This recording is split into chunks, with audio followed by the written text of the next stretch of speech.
बिस्मिल्लाहिर्रहमानिर्रहीम। हमारे प्यारे पैगंबर हज़रत मोहम्मद मुस्तफ़ा सल्लल्लाहु अलैहि वसल्लम ने इरशाद फरमाया कि हर दीन का एक एज़ाज़ होता है, एक इम्तियाज़ होता है। हमारे दीन का एज़ाज़ और इम्तियाज़ उसमें मौजूद हया है।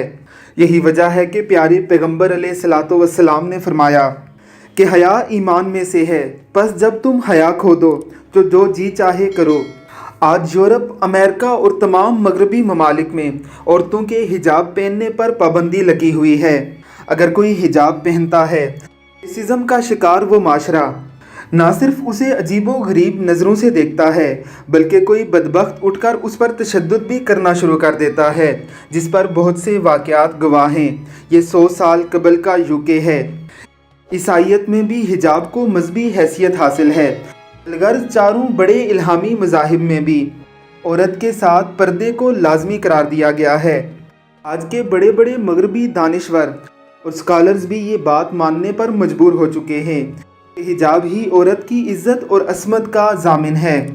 आज पूरे यूरोप और अमेरिका में हर सेकंड बाद एक औरत रेप हो चुकी होती है, जबकि इसके मुकाबिल इस्लामी ममालिक जहाँ पर हिजाब की पाबंदी की जाती है, वहाँ पर ये रेशो बहुत ही कम है। जदीद मॉडर्निज़म वहशत का एक दूसरा नाम है। अल्लाह रब्बुल इज़्ज़त हमारी बहनों बेटियों को पर्दा करने की तौफीक अता फरमाए। आमीन सुम आमीन।